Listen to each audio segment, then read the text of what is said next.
Mes petits boogies, ceci est un message audio de la plus haute importance. J'ai un secret à vous faire partager, je ne peux plus tenir.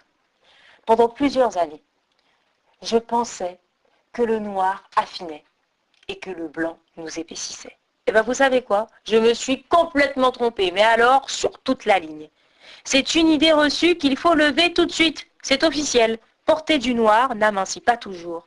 Bien au contraire, il peut vous épaissir et mettre en relief quelques bourrelets disgracieux. Ouh, là ça fait mal. Néanmoins, c'est vrai, ce que l'on peut accorder au noir, c'est sa distinction. Le noir est chic, sophistiqué. Il suffit de voir Victoria Beckham le porter. Mais il a plus une teneur symbolique que pratique.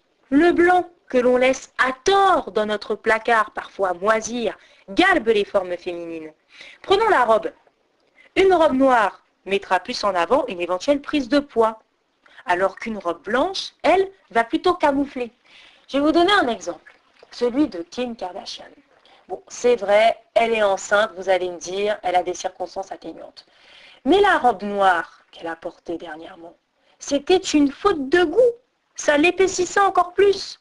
Le noir, étant sombre, se fond sur votre corps, alors que le blanc aère les formes.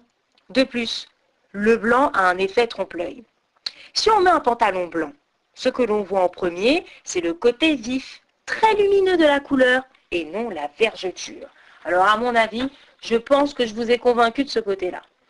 Donc, ne bannissez pas le blanc, adoptez-le. Et oui, c'est mon slogan du jour. Et pour les dernières sceptiques, une anecdote. Marilyn Monroe, cette blonde sulfureuse au poupoupidou, mémorable, est devenue une légende avec 7 ans de réflexion.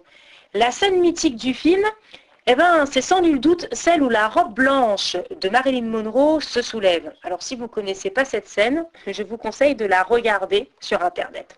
À cette époque, Marilyn Monroe faisait une taille 42-44 et le blanc, loin de l'épaissir, ça la sublime au point d'être considérée jusqu'à ce jour comme la femme la plus sexy de tous les temps.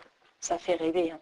Alors si avec tout ça je ne vous ai pas convaincu, je ne sais pas quoi faire, à part vous dire que ce message audio est retranscrit sous forme d'article sur le site Boogie Woogie Betty.